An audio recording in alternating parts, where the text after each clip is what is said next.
پہلے تو یہودی خوش تھے، انہیں یہ احساس ہوا کہ محمد تو ہمارے کیمپ فالوور ہیں، جب ہمارے قبلے کی طرف رخ کر کے انہوں نے نماز پڑھنی شروع کی ہے، اس کا مطلب ہے کہ وہ ہی از فالوئنگ اس، تو ہمارے پیروکار ہو گئے، تو جھگڑا کائے کا ہے۔ لیکن اب جب آ گیا یہ کہ اپنا رخ بدل دیجئے، اب پیٹھ ہو گئی بیت المقدس کی طرف اور رخ ہو گیا خانہ کعبہ کی طرف، تو ان کے کان کھڑے ہوئے کہ یہ تو کوئی مسئلہ جو ہے کچھ اور ہے، ایک نئی امت کی تشکیل ہو رہی ہے اور ایک نئی بالکل شریعت آ رہی ہے، نئی امت جو ہے وہ وجود میں آ رہی ہے۔ انہوں نے اس کو ایک مسئلہ بنا لیا، پروپیگنڈے کا طوفان کھڑا کر دیا، یہ کیسے نبی ہیں جن کا قبلہ ہی معین نہیں۔ 16 مہینے ادھر رخ کر کے نماز پڑھی، اگر ادھر کا قبلہ تھا تو وہ غلط تھا، تو 16 مہینے کی نمازیں زیرو ہو گئی، اور اگر وہی صحیح قبلہ تھا تو اب جو نمازیں پڑھ رہے ہیں وہ زیرو ہو گئی۔ قبلہ تو اپنی جگہ سے نہیں ہل سکتا، قبلہ تو ایک ہی ہوتا ہے، ان کا قبلہ ہی معین نہیں ہے۔ 16 مہینے ادھر رخ کر کے نماز پڑھی، اب ادھر رخ کر لیا۔ اور جیسا کہ میں نے عرض کیا، مسلمانوں میں بھی ایسے سادہ لوگ، سادہ مزاج لوگ تھے، وہ ان کے اس پروپیگنڈے سے بہت متاثر ہوئے، لہذا ایک خلش، ایک بے چینی، اگرچہ ظاہر بات ہے کہ حضور نے وحی سنائی ہے، اللہ کا حکم آیا ہے فَوَلِّ وَجْهَكَ شَطْرَ الْمَسْجِدِ الْحَرَامِ وَحَيْثُ مَا كُنتُمْ فَوَلُّوا وُجُوهَكُمْ شَطْرَهُ، نہ صرف یہ کہ اب فوراً اپنا رخ جو ہے مسجد حرام کی طرف کر دو، حضور ایک خاص قبیلے میں گئے ہوئے تھے، ظہر کی نماز کا وقت وہاں آ گیا، وہاں کوئی دعوت طعام تھی، ظہر کا وقت آ گیا تو کھڑے ہو گئے نماز پڑھنے کے لیے، صحابہ پیچھے کھڑے ہیں۔ اسی دوران میں، نماز کے دوران یہ آیات نازل ہوئی، حضور نے وہی قبلہ بدلا اپنا، فَوَلِّ وَجْهَكَ شَطْرَ الْمَسْجِدِ الْحَرَامِ۔ اب حکم الہی آنے کے بعد تو تاخیر 1 منٹ کی بھی جائز نہیں، تو فوراً آپ نے رخ بدل لیا اور تمام نمازیوں نے بھی رخ بدل لیا۔ لیکن یہاں حکم یہ بھی ہے وَأَيْنَمَا تَكُونُوا، جہاں کہیں بھی تم ہو، فَوَلُّوا وُجُوهَكُمْ شَطْرَهُ، اے مسلمانوں جہاں کہیں بھی ہو اپنا رخ مسجد حرام کی طرف کرو۔ اب ظاہر بات ہے کہ اس پر جب عمل ہو گیا تو صحابہ نے عمل تو کیا، دل میں کچھ دغدغہ رہا، کچھ پریشانی رہی، خاص طور پر یہ بات کہ اگر اصل قبلہ یہ تھا اور یہ ہے جو آج ہو گیا ہے، تو پھر ہماری نمازوں کا کیا بنے گا؟ ہماری نمازیں 16 مہینے کی ضائع ہو گئی، غلط قبلے کی طرف پڑھی گئی۔ اسی لیے اسی مقام پر کہا گیا ہے وَمَا كَانَ اللَّهُ لِيُضِيعَ إِيمَانَكُمْ، نہیں، اس وسوسے کو قریب نہ آنے دو، نماز تو عین ایمان ہے، نماز ضائع ہو گئی تو ایمان ضائع ہو گیا نہیں، اس وقت حکم وہ تھا، اس پر عمل کرنا تقاضا تھا دین کا، اب حکم یہ ہے، اب اس پر عمل کرنا تقاضا ہے دین کا، نہ وہ غلط تھا نہ یہ غلط۔ تم کسی سمت سے نہ بندھ جاؤ، تم ظاہر کے ساتھ زیادہ جو ہے اپنے آپ کو وابستہ نہ کر لو۔ نماز کی اصل روح، دین کی اصل روح تو کیا ہے؟ اللہ پر ایمان، اللہ کا یقین، رسول کی اطاعت، رسول کا فرمان۔ پہلے وہ تھا تو اللہ تعالیٰ نے مکے والوں کا امتحان لے لیا تھا کہ آیا وہ اپنے آبائی، اس لیے کہ مکہ جو ہے اور بیت اللہ جو ہے وہ تو ان کا سمجھیے کہ قومی شعار کے درجے کے اندر رکھنے والی چیز تھی، قومی شعائر میں سے، اب اس کی طرف پشت کرنا سب پر بھاری گزرا۔ لیکن یہ کہ وہ رسول کے ساتھیوں کے پورے بند یا تمام صحابہ جو ہیں دونوں امتحانوں میں ثابت قدم اور کامیاب ہوئے۔ اب لیکن اس خلش کو مٹانے کے لیے دیکھیے عجیب ہے یہ بات، یہ مسئلہ آج ہمیں معلوم ہوتا ہے کہ بڑا ہی چھوٹا سا مسئلہ ہے، جب یہ مسئلہ آیا تھا تو یہ چھوٹا نہیں تھا، بہت بڑا مسئلہ تھا، بہت بڑا مسئلہ تھا۔ خاص طور پر وہ جو ایک ذہنیت ہے کہ جو دین کے اعمال ہیں ان کی روح کی بجائے ساری نگاہ جو ہے وہ اس کے ظاہر سے وابستہ ہو جاتی ہے، اس کے لیے یہ معاملہ بہت کٹھن تھا۔ یہی وجہ ہے اس قرآن مجید میں آپ کے علم میں ہوگا پورے 2 رکوع ہے تحویل قبلہ کے اوپر، حالانکہ آج ہمارے نزدیک کوئی بڑا مسئلہ نہیں تھا، لیکن یہ کہ وہاں اس وقت ڈی فیکٹو جو اس وقت کی سچویشن تھی اس میں اس کی اتنی اہمیت تھی، دلوں پہ جو کیفیت گزر رہی تھی اس کا جو ہے صحیح طور سے اس کا علاج اور اس کا معالجہ اور مداوع ضروری تھا۔ 2 رکوع جو ہے، رکوع 17واں اور 18واں پارہ سیقول کے پہلے 2 رکوع خاص اسی پر ہے، جس تکرار کے ساتھ فَوَلُّوا وُجُوهَكُمْ شَطْرَهُ فَوَلُّوا وُجُوهَكُمْ شَطْرَهُ، اس سے 2 رکوع پہلے ایک بات کہی گئی، یہ آپ کو ملے گا 14ویں رکوع کے اندر وَلِلَّهِ الْمَشْرِقُ وَالْمَغْرِبُ فَأَيْنَمَا تُوَلُّوا فَثَمَّ وَجْهُ اللَّهِ، دیکھو لوگوں، مشرق اور مغرب سب اللہ کے ہیں، تم جدھر بھی رخ کرتے ہو وہ اللہ کا رخ ہے۔ اللہ کسی رخ میں محدود نہیں ہے۔ کیا مغرب صرف اللہ کا رخ ہے، مشرق نہیں ہے؟ آج آپ کو معلوم ہے کہ ہم پڑھتے ہیں مغرب کی طرف، اور امریکہ والے یا افریقہ والے وہ مشرق کی طرف نماز رخ کر کے پڑھتے ہیں۔ تو مشرق و مغرب سے کوئی فرق واقع نہیں ہوتا۔ اور دوسرے یہ کہ کوئی قبلے کی سمت معین کر دینا، اس کا مطلب یہ نہیں اللہ اس سمت میں محدود ہے، بلکہ یہ تو تمہاری ہم آہنگی کے لیے، یکسانی کے لیے، یک رنگی کے لیے۔ ایسا نہ ہو کہ اب آپ کھڑے تو کسی کا رخ ادھر ہے، کسی کا رخ ادھر ہے، کسی کا ادھر ہے، کسی کا ادھر ہے۔ یہ نہیں، سب ایک رخ میں کھڑے ہوئے ہوں، صفیں بندھی ہوئی ہوں، دیکھنے والا جو ہے کوئی شخص اگر آ جائے اچانک وہ بھی اس سے متاثر ہوتا ہے۔ ایک فرانسیسی سیاح صرف اس منظر کو دیکھ کر ایمان لے آیا تھا۔ وہ آیا تھا مصر سیاحت کے لیے، بہت بڑا وہاں کا دارالعلوم ہے جامع الازہر، اس کی جو جامع مسجد ہے اس کے وہ مینار پر چڑھ گیا، عصر کا وقت تھا۔ مینار کے اوپر سے اس نے منظر دیکھا، صحن میں عصر کی جماعت ہو رہی تھی۔ اب ایک امام کے پیچھے کھڑے ہیں، سیدھی سیدھی صفیں بندھی ہوئی ہیں، ایک امام کا کوشن ہے اور وہ جھک رہے ہیں، اور اسی طرف سے کوشن آئی ہے وہ کھڑے ہو گئے ہیں۔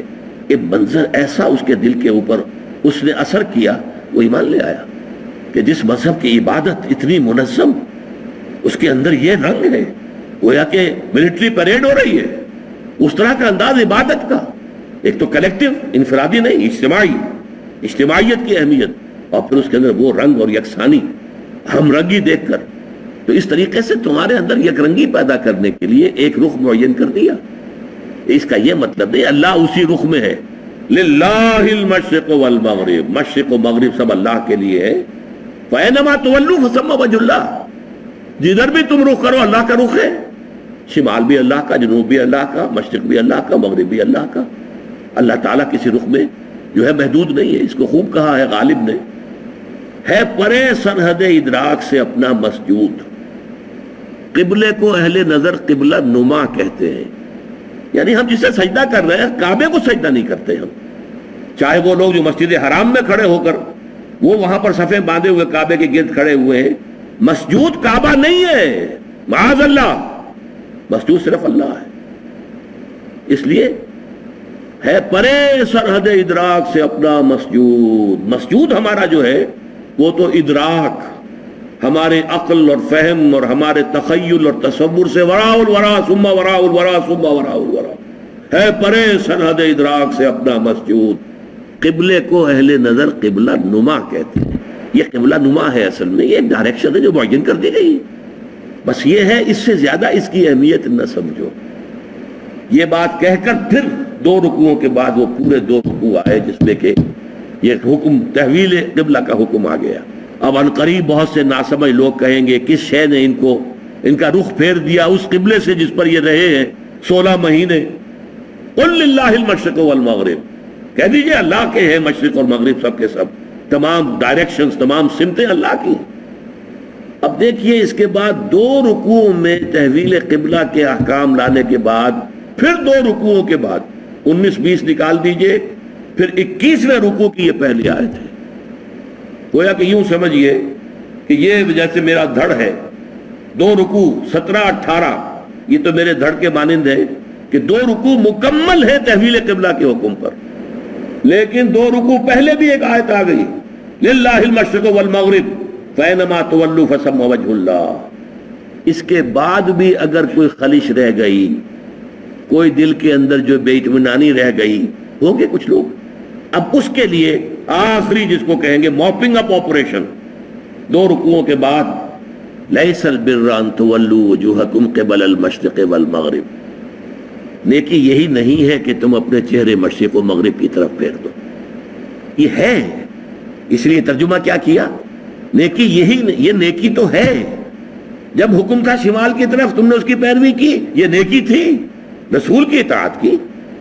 اسی طرح اب جب ہو گیا جنوب کی طرف تم پیروی کر رہے ہو تو یہ نیکی ہے، لیکن نیکی یہی نہیں ہے، ہر شے کا ایک باطن ہے ایک ظاہر ہے۔ اب جیسے نماز ہے، نماز کا ظاہر کیا ہے، تمام فقہا اس سے بحث کریں گے، وضو کے کیا فرائض ہیں، کیا سنن ہیں، کیا نوافل ہیں، کیا مستحبات ہیں، پھر یہ کہ نماز کے اندر کھڑے کیسے ہونا ہے، کس طور سے ہونا ہے، رکوع کیسے ہے، گھٹنے کو کس طریقے سے پکڑنا ہے، پھر یہ کہ آپ نے کھڑے ہونا ہے تو ایسے کھڑے ہونا ہے کہ کمر سیدھی ہو جائے، بالکل سکون ہو جائے، یہ نہیں کہ آدھے رکوع سے ہی آپ سیدھے سجدے میں چلے گئے۔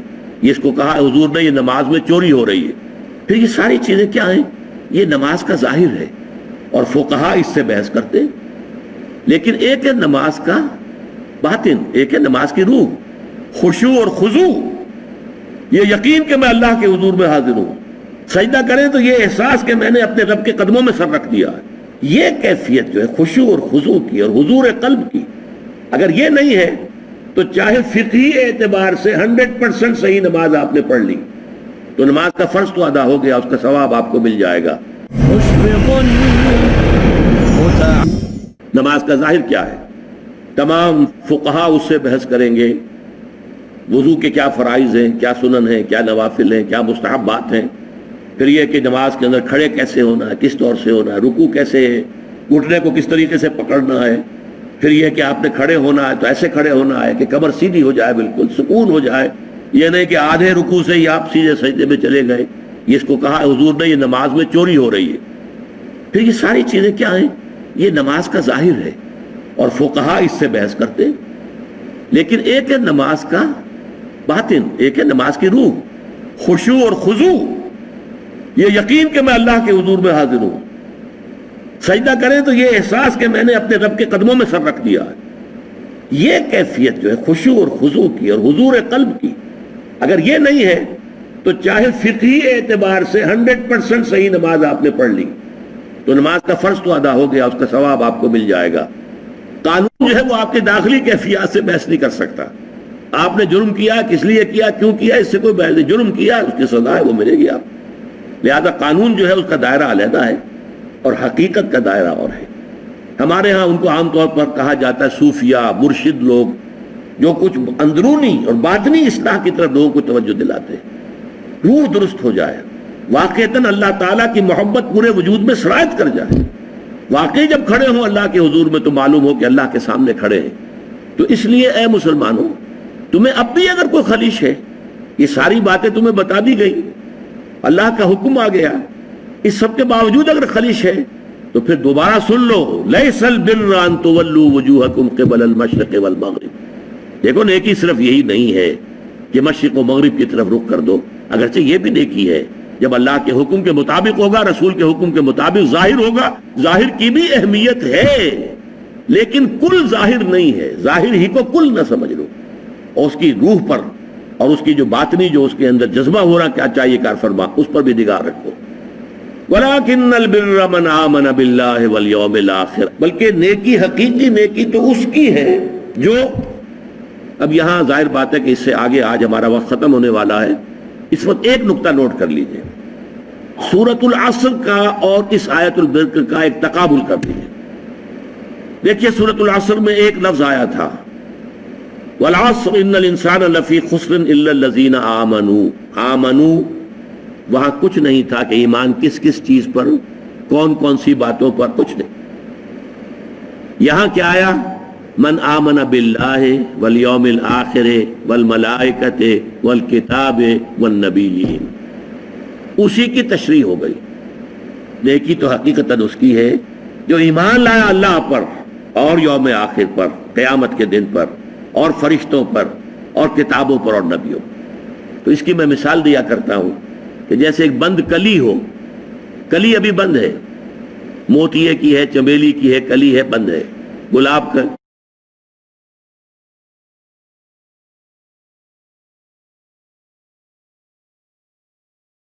کلی ہے، بند ہے، اس کے اندر پتیاں موجود ہوتی ہیں، آپ زبردستی کھول کے دیکھیں گے تو نظر آ جائے گا پتیاں تو ہیں، پتیاں ظاہر نہیں ہوئی، وہ کلی کھلی، پھول بنا، اب پتیاں ظاہر ہو گئی۔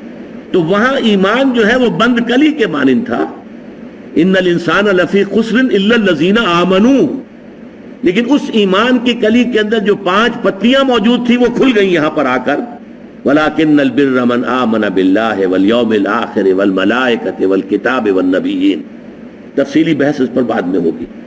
اس کے بعد وہاں لفظ کیا تھا؟ وَعَمِلُوا الصَّالِحَاتِ، اس عمل الصالحات کے اب یہاں پر 4 شاخیں آ رہی ہیں. اس کی تمثیل بہترین میرے نزدیک ہے کہ درخت کا ایک تنا ہے، اس میں ایک شاخ نکلی، دوسری نکلی، تیسری نکلی، چوتھی نکلی، 4 شاخیں. عمل صالح کی 4 شاخیں آ رہی ہیں جو یہاں پر آ رہی ہیں. سب سے پہلی کیا ہے؟ وَآتَ الْمَالَ عَلَى حُبِّهِ ذَوِي الْقُرْبَى وَالْيَتَامَى وَالْمَسَاكِينَ وَابْنَ السَّبِيلِ وَالسَّائِلِينَ وَفِي الرِّقَابِ. اس کا ایک جامع لفظ لائیں گے تو انسانی ہمدردی. سب سے پہلا جو ہے، پہلی شاخ، اہم ترین شاخ انسانی ہمدردی ہو کہ انسان کسی کو دکھ میں دیکھے تو خنجر چلے کسی پہ، تڑپتے ہیں ہم امیر، سارے جہاں کا درد ہمارے جگر میں ہے. اسی کو ہمدردی کہتے ہیں. ہمدردی کیا معنی؟ ہم جماعت، ہم عصر، ایک زمانے کے لوگ، ایک جماعت میں پڑھنے والے طالب علم، ہم جماعت، ہم درد، جن کا درد کامن ہوتا ہے. تکلیف آپ کو ہو رہی ہے، میں بھی محسوس کر رہا ہوں اس تکلیف کو اپنے دل میں، اس کا نام ہمدردی ہے. اگر کوئی بھوکا ہے، پیاسا ہے، غریب ہے، کسی کے تن پر کپڑا نہیں ہے، کوئی ہاتھ دراز کر رہا ہے آپ کے سامنے، اپنی عزت نفس ہتھیلی پر رکھ کر آپ کے سامنے پیش کر دیے، کوئی جکڑا گیا ہے، کوئی غلام ہے، اسے چھڑانے کے لیے پیسہ خرچ کرنا ہے، یا کوئی شخص ہے جو قرض کے اندر اس طرح بندھ گیا ہے کہ جتنی بھی حرکت کرتا ہے ہاتھ پاؤں مارتا ہے، کچھ اور ہی الجھتا چلا جاتا ہے. اس کو کہیں ایک بڑی سی کوئی امداد دے کر ایک دفعہ اس سے چھٹکارا دے دیا جائے، بجائے اس کے کہ اسے صرف اس کی مینٹیننس کے لیے کچھ تھوڑی تھوڑی خیرات دی جاتی رہے. ایک یکمشت جو ہے وہ بڑی، یہ سارے ہیں. وَلَٰكِنَّ الْبِرَّ مَنْ آمَنَ بِاللَّهِ وَالْيَوْمِ الْآخِرِ وَالْمَلَائِكَةِ وَالْكِتَابِ وَالنَّبِيِّينَ. اور عمل صالح میں سب سے پہلے مقدم ترین، یہ بڑی اہم بات ہے، اس پر تفصیل سے گفتگو ہوگی بعد میں. اور دیا اس نے مال اس کے محبت کے علی الرغم، مال ہر ایک کو محبوب ہے، لیکن وہ آدمی اپنا مال دے رہا ہے، وہ نیک اگر حقیقتاً ہے، کس کو دے رہا ہے؟ اپنے غریب قرابت داروں کو سب سے پہلے وہ ہیں، پھر یتیم، مسکین، مسافر. حالت مسافرت بھی ایک کیفیت عام طور پر طاری ہو جاتی ہے کہ آدمی کو ضرورت ہوتی ہے مدد کی. وسائلین، مانگنے والے، وفی الرقاب، گردنوں کی چھڑانے والے. دوسری شاخ واقام الصلاۃ، نماز قائم کی. تیسری شاخ وآت الزکاۃ، زکوٰۃ ادا کی. یہ 2 عبادات کی شاخیں ہو گئی. پہلی شاخ انسانی ہمدردی، دوسری 2 شاخیں عبادات میں جو اصل ہے، بنیادی ہے، صلاۃ اور زکوٰۃ. نمبر 3 والموفون بعہدہم اذا عاہدوا. یہ بھی عمل کی ایک بات ہے. جب کوئی معاہدہ ہو جائے، کوئی کانٹریکٹ ہے، کوئی پرومس ہے، اس کو پورا کرنا. اس میں سٹریم لائننگ ہو جاتی ہے، اس لیے کہ تمام معاملات جو انسانی ہیں وہ معاہدے کے بل پر چلتے ہیں، کانٹریکٹ کے بیسس پر چلتے ہیں. کوئی بڑا بلڈنگ کا کام ہے، کوئی بڑا کاروبار ہے، کانٹریکٹ ہے، سپلائی کا کانٹریکٹ ہے وغیرہ، امپلائی کانٹریکٹ ہے، یہ کانٹریکٹس ہیں. ایک ملازم آپ نے رکھا ہے، وہ شام تک کام کرے گا اور شام کو آپ اسے 100 روپے دیں گے، یہ کانٹریکٹ ہے. کانٹریکٹ کو پورا کرنا، معاہدوں کو پورا کرنا، گویا کہ سٹریم لائننگ ہو جائے پورے کے پورے معاشرے کے اندر. جو باہمی معاملات ہیں، بین الانسانی تعلقات، اس میں عہد کی پابندی. اور آخری بات یہ صبر جو سورۃ العصر میں ہے، وَتَوَاصَوْا بِالصَّبْرِ وَالصَّابِرِينَ فِي الْبَأْسَاءِ وَالضَّرَّاءِ وَحِينَ الْبَأْسِ. صبر کرنے والے فقر و فاقہ میں. وَلَنَبْلُوَنَّكُمْ بِشَيْءٍ مِّنَ الْخَوْفِ وَالْجُوعِ وَنَقْصٍ مِّنَ الْأَمْوَالِ وَالْأَنفُسِ وَالثَّمَرَاتِ. ہم لازماً تمہیں آزمائیں گے، کچھ خوف سے، کچھ بھوک سے، کچھ جانی اور مالی نقصانات سے. اس راستے میں آئے ہو اگر، تو اب قدم قدم پر امتحان آئیں گے، تمہیں آزما لیا جائے گا کہ واقعی تم ایمان لائے ہو. تو چاہے فقر و فاقہ ہو، چاہے تکلیفیں ہوں، اور چاہے جنگ میں جان ہتھیلی پر رکھ کر پیش کرنا پڑے، اپنے آپ حاضر ہو جانا پڑے، ثابت قدم رہنا. اولئک الذین صدقوا، یہ ہیں راست باز لوگ. یہ اگر کوئی نیکی کا اگر کوئی دعویٰ کریں تو پھر سچے ہیں، نیکی کا دعویٰ کرنے میں سچے ہیں اگر یہ ہے کردار. اب یہ پوری انسانی شخصیت کا حجولہ سامنے آیا ہے. یہ تمام چیزیں اگر کسی شخصیت میں موجود ہیں، ایک پوری کردار نگاری جو ہے اس آیت کے اندر ہو گئی ہے. اولئک ھم المتقون، اور یہی لوگ متقی ہیں. تمہارا تصور تقویٰ کچھ اور ہے، خاص وضاقتہ ہو، خاص لباس ہو، خاص انداز ہو اٹھنے بیٹھنے کا، تو بس وہ فلاں شخص بڑا متقی ہے. متقی یہ ہے جس میں یہ سارے اوصاف ہوں. یہ ہے ایک جامع شخصیت.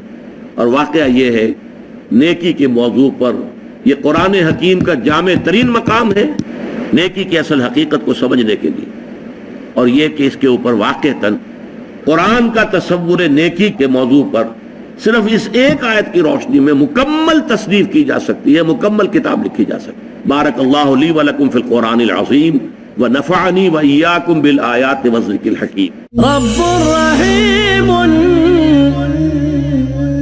مشفق متعطف